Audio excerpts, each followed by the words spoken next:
Good morning to all of you बच्चों। आज ई class में कक्षा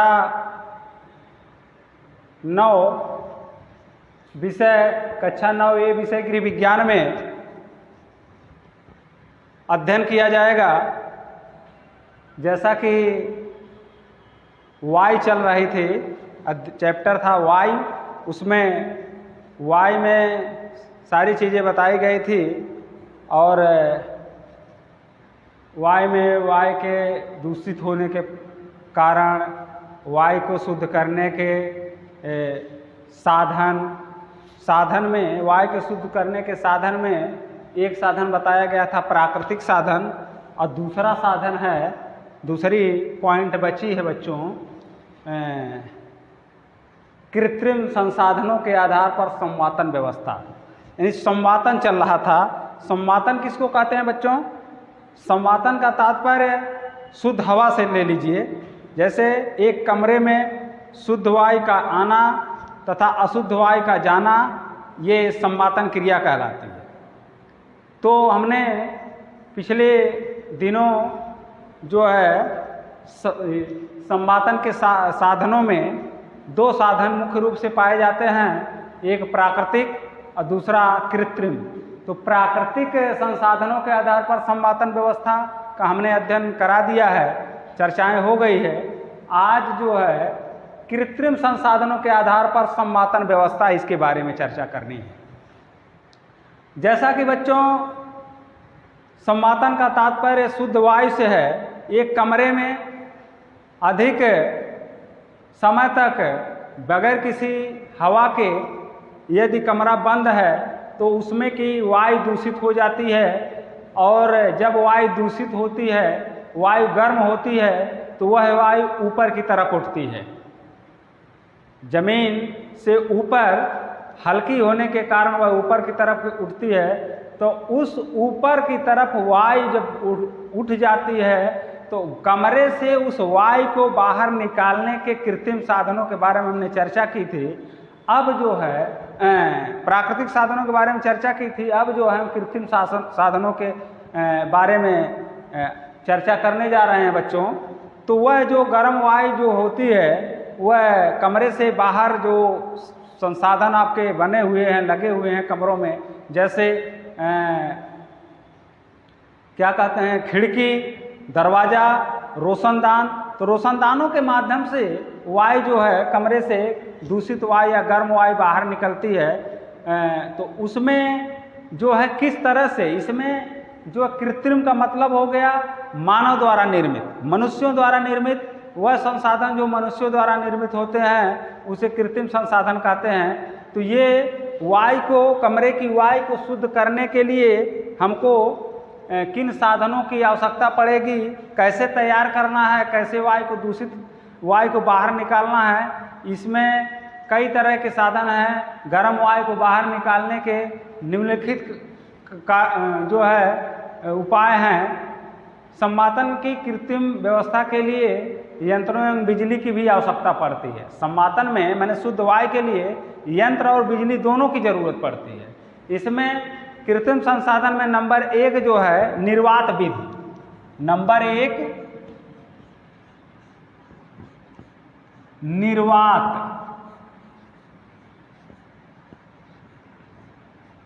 निर्वात विधि। बच्चों निर्वात का तात्पर्य ये जैसे हमने चर्चा अभी किया है कि जब कमरे की वायु दूषित होती है तो वह गर्म होकर ऊपर की तरफ उठती है। तो ऊपर कमरे में ऊपर से निकलने के लिए कोई रास्ते नहीं होते हैं। तो वर्तमान समय में जो कमरे दरवाजे के ऊपर रोशनदान लगाया जाता है, खिड़कियां लगाई जाती हैं, खिड़कियों के ऊपर रोशनदान लगाए जाते हैं। वह इसलिए लगाए जाते हैं बच्चों अशुद्ध और दूषित वायु और गर्म वायु को बाहर निकालने के लिए।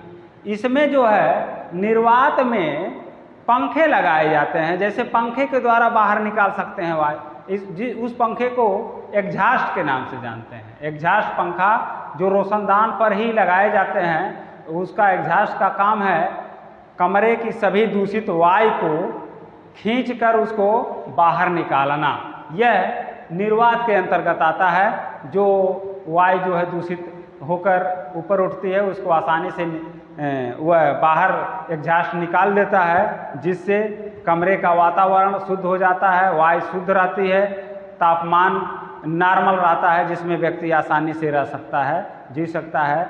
ये इसके माध्यम ये बच्चों कृत्रिम संसाधनों में थोड़ा सा ये है कि कॉस्टली पड़ता है, पैसों की आवश्यकता पड़ती है, संसाधनों की ज़रूरत पड़ती है। ये निर्वात विधि बड़े बड़े प्रयोगशालाओं में, बड़े बड़े संस्थानों में, बड़े बड़े बैंकों में, ये सारी चीज़ें जो है जहाँ संस्थान है उसमें जो है इसका उपयोग किया जाता है। इसके माध्यम से जो है कमरे की दूषित वायु को बाहर निकाला जाता है, गर्म वायु को बाहर निकाला जाता है। ये निर्वात विधि के अंतर्गत आता है बच्चों, जिससे कमरे का तापमान नॉर्मल रहे और आदमी आसानी से सामान्य हो जाए तापमान, जिससे आदमी आसानी से उस कमरे में रह सकता है।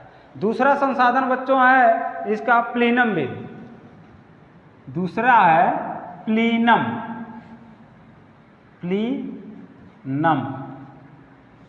विधि।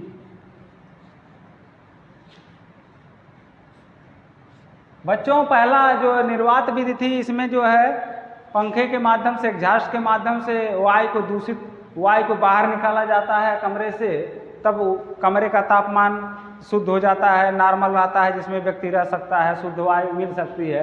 प्लीनम विधि में बच्चों यह भी एक प्रकार का संसाधनों के माध्यम से इस विधि को तैयार किया गया है, जिससे कमरे का वातावरण शांत किया जा सके, उसमें की दूषित वायु बाहर निकल सके। इसमें कमरों में पंखे को लगाकर, कूलर को लगाकर, या फिर एसी कह लीजिए, तो एसी का अलग हो गया, उसका वातावरण एक समान होता है।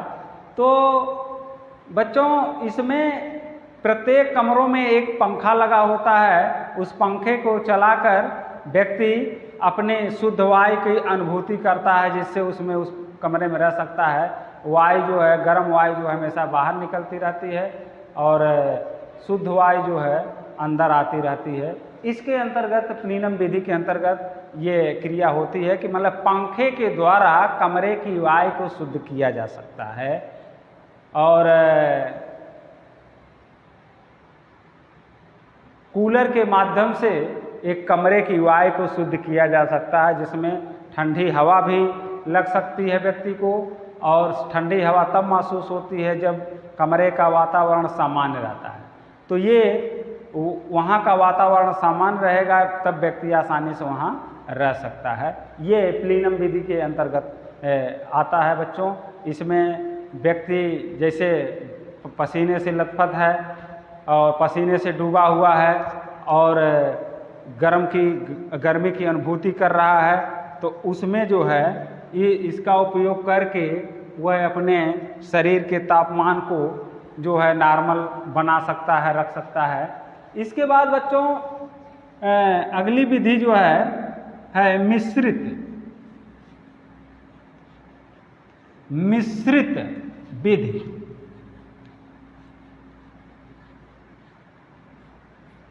मिश्रित विधि में, जैसा कि मिश्रित का मतलब हो गया मिश्रण से, बच्चों ये मिश्रण जो है, मिश्रित विधि में मिश्रण जो है ये दोनों विधियों का, इसमें निर्वात विधि और प्लीनम दोनों विधियों का उपयोग किया जाता है। जैसे हमने इसमें चर्चा किया था, एग्जॉस्ट पंखा माने रोशनदान पे लगाकर गर्म और अशुद्ध वायु को बाहर निकाला जाता है, और इसमें सिर्फ पंखे लगाकर व्यक्ति अपने ताप को, अपनी गर्मी को, अपने पसीनों को सुखा सकता है।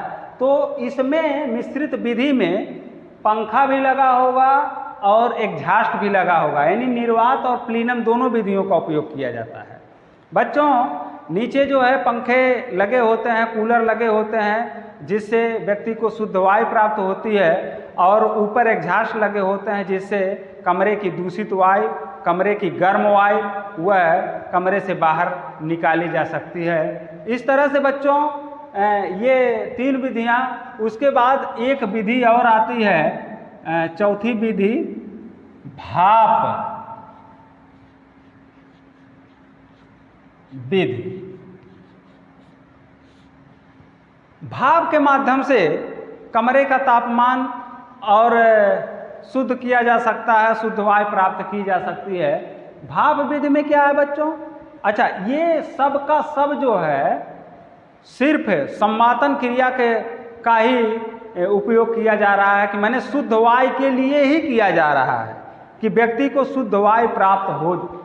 भाप विधि में बच्चों जैसे पंखे के सामने या कूलर के सामने एक पानी की एक टोंटी जो लगा दी जाती है, जिसके माध्यम से फुहारा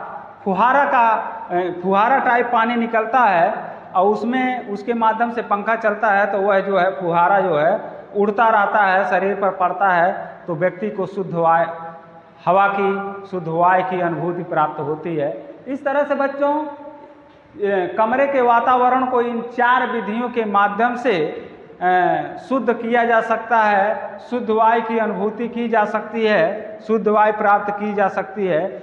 इस विधि के अंतर्गत कमरे में एक विशेष प्रकार के पाइप लगाए जाते हैं। इन पाइपों के भाप प्रभावित करने से कमरे की वायु गर्म और हल्की होकर ऊपर उठती है और रोशनदानों से बाहर निकल जाती है।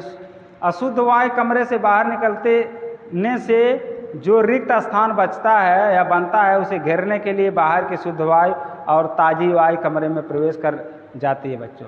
बच्चों अब चर्चा करेंगे कि शुद्ध वायु का स्वास्थ्य पर क्या प्रभाव पड़ता है। शुद्ध वायु का स्वास्थ्य पर प्रभाव। बच्चों आप सभी लोग ये जानते हैं कि व्यक्ति को जीने के लिए शुद्ध वायु, शुद्ध भोजन, ताज़ा भोजन, ये सब की आवश्यकता पड़ती है, शुद्ध वातावरण की आवश्यकता पड़ती है।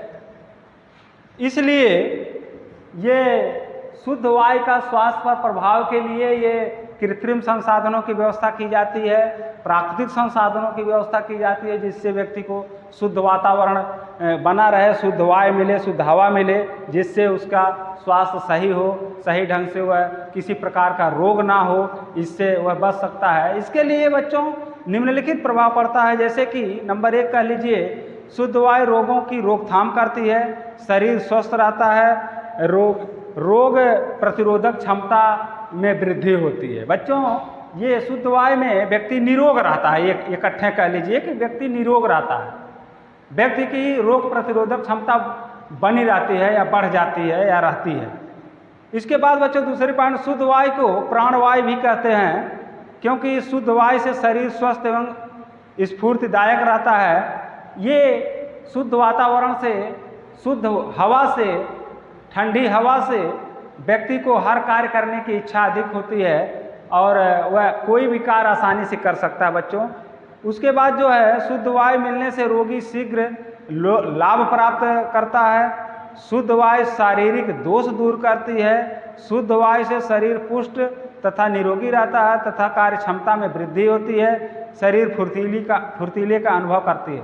शुद्ध वायु से शरीर में ऑक्सीजन की मात्रा अधिक पहुंचने से अधिक मात्रा में रक्त की शुद्धि होती है। मांसपेशियों को अधिक ऊर्जा व शक्ति प्रदान होती है। ये शुद्ध वायु से ये स्वास्थ्य पर ही सारी चीज़ों का प्रभाव पड़ता है। बच्चों इस तरह से हमें जीने के लिए शुद्ध वायु, शुद्ध वातावरण की आवश्यकता है, जिसके लिए व्यक्ति कहीं ना कहीं हमेशा जो है प्रयासरत रहता है कि वह प्राकृतिक संसाधनों की व्यवस्था करके शुद्ध वातावरण बनाए, कृत्रिम संसाधनों की व्यवस्था करके शुद्ध वातावरण की व्यवस्था बनाए। बच्चों ये तरह तरह की विधियां रही शुद्ध वातावरण का, शुद्ध हवा का स्वास्थ्य पर ये तरह तरह के प्रभाव रहता है कि मतलब वह व्यक्ति निरोग रहता है, रोग प्रतिरोधक क्षमता बनी रहती है, किसी प्रकार का रोग नहीं होता है और उसके कार्य करने की इच्छा करती है। इस तरह से बच्चों आज एक क्लास में इतना ही, अगले दिन अगली चीज़ें बताई जाएगी। धन्यवाद।